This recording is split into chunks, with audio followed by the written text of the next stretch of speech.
Pernah nggak sih kalian berinteraksi dengan seseorang, mungkin rekan kerja, tetangga, atau kenalan jauh, yang rasanya agak sulit diajak nyambung dalam hal-hal tertentu? Bukan karena mereka jahat atau males ya, tapi sepertinya ada hambatan dalam cara mereka memproses informasi yang sedikit lebih kompleks. Hari ini, kita akan membahas topik yang cukup sensitif tapi penting untuk dipahami. Tanda-tanda IQ rendah khususnya pada orang dewasa. Tapi sebelum kita mulai, saya harus memberikan disclaimer yang sangat penting. Video ini bukan alat diagnosa. Kita di sini tidak untuk menempelkan label bodoh atau menghakimi siapapun. IQ atau Intelligence Quotient hanyalah satu ukuran dari kemampuan kognitif manusia. Memiliki IQ di bawah rata-rata tidak menentukan nilai seseorang sebagai manusia, kebaikan hatinya, atau kemampuannya untuk bahagia. Tujuan video ini adalah untuk membangun empati dan pemahaman, agar ketika kita bertemu orang dengan keterbatasan ini, kita bisa merespons dengan lebih sabar dan suportif, bukan malah merundung atau frustasi. So, apa saja tanda-tanda yang sebenarnya terlihat dalam kehidupan sehari-hari orang dewasa? Yuk kita bedah. Banyak orang berpikir IQ rendah itu artinya cuma nggak bisa matematika atau nilai sekolahnya jelek. Padahal, pada orang dewasa, tanda-tandanya jauh lebih praktis dari itu. IQ itu pada dasarnya adalah kecepatan prosesor otak kita dan kapasitas RAM-nya untuk menampung informasi sekaligus. Orang dengan IQ rata-rata ke atas mungkin punya prosesor i7, sementara teman-teman kita dengan IQ yang lebih rendah atau secara klinis sering disebut disabilitas intelektual ringan atau borderline, mungkin beroperasi dengan prosesor yang lebih lama. Mereka bisa berfungsi. Banyak dari mereka yang bekerja, menikah, dan punya anak. Tapi mereka menghadapi tantangan besar dalam dua area utama. Satu, keterampilan konseptual seperti bahasa, literasi, konsep uang dan waktu. Dan dua, keterampilan praktis, mengelola aktivitas hidup sehari-hari. Ini bukan soal mereka tidak mau mengerti, tapi kapasitas otak mereka untuk menangani abstraksi dan kompleksitas memang terbatas secara biologis. Mari kita lihat contoh nyatanya. Tanda paling jelas pada orang dewasa seringkali terlihat dalam manajemen hidup. Pertama, soal uang.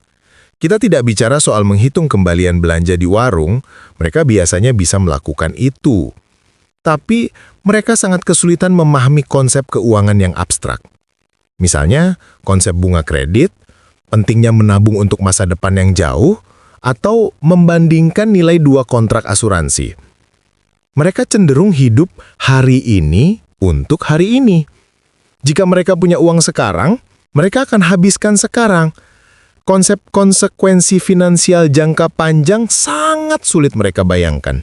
Tanda kedua adalah cara berpikir yang sangat konkret atau harfiah. Ini sering terjadi di tempat kerja. Jika Anda memberi instruksi, tolong bersihkan area gudang, orang dengan IQ rata-rata akan menyapu, mengepel, merapikan kotak, dan membuang sampah. Orang dengan keterbatasan kognitif mungkin hanya akan menyapu bagian tengah saja, karena bagi mereka, membersihkan itu artinya cuma menyapu. Mereka kesulitan melihat tugas secara implisit atau tersirat. Mereka butuh instruksi yang sangat detail, langkah demi langkah, dan seringkali harus diulang berkali-kali sampai menjadi rutinitas. Ini membawa kita ke poin ketiga. Mereka sangat bergantung pada rutinitas.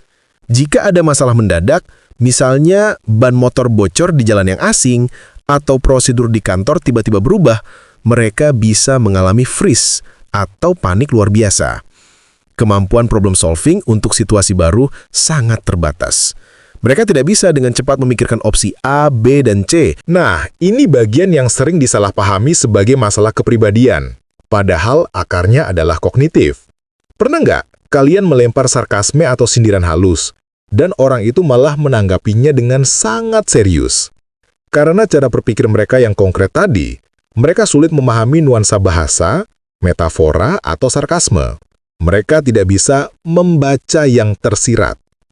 Akibatnya, dalam pergaulan, Mereka mungkin sering salah paham, mudah tersinggung, atau justru, sayangnya, mudah ditipu oleh orang lain karena terlalu polos mempercayai kata-kata orang. Tanda berikutnya sering terlihat sebagai ketidakmatangan emosional. Reaksi mereka terhadap stres atau kekecewaan kadang terlihat tidak sesuai dengan usia biologisnya. Kenapa? Karena untuk mengelola emosi yang kompleks, kita butuh kemampuan kognitif untuk menalar perasaan kita sendiri.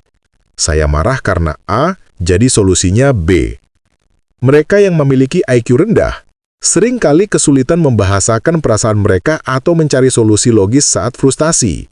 Akhirnya, yang keluar adalah ledakan emosi atau ngambek seperti anak kecil meskipun tubuh mereka sudah dewasa. Satu hal penting yang harus kita bedakan. Ada perbedaan besar antara seseorang yang secara kognitif memang terbatas dengan seseorang yang sebenarnya cerdas tapi memiliki sikap malas berpikir. Orang yang malas berpikir biasanya bisa memahami konsep kompleks jika mereka mau, tapi mereka memilih untuk tidak peduli atau menolak informasi yang menantang ego mereka.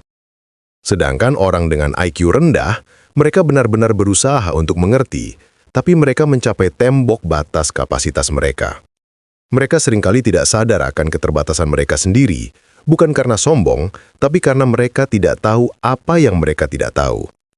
Merespons orang yang malas mungkin butuh ketegasan, tapi merespons orang dengan keterbatasan kognitif membutuhkan kesabaran ekstra dan instruksi yang jelas.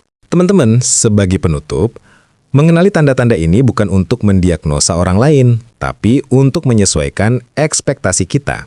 Jika Anda punya karyawan, rekan, atau keluarga dengan tanda-tanda ini, sadarilah bahwa mereka mungkin tidak akan pernah bisa menjadi manajer strategis atau perencana keuangan yang hebat.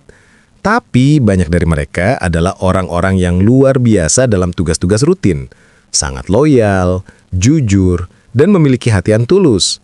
Mereka bisa berkontribusi secara bermakna di masyarakat jika berada di lingkungan yang tepat dan suportif, bukan lingkungan yang menuntut hal-hal abstrak di luar kapasitas mereka.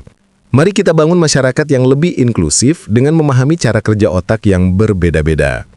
Menurut kalian, apakah tanda-tanda ini cukup sering kalian temui di sekitar kalian? Share pengalaman kalian di kolom komentar, tentu saja dengan tetap menjaga privasi dan rasa hormat ya. Jangan lupa like video ini jika bermanfaat dan subscribe untuk pembahasan psikologi dan pengembangan diri lainnya.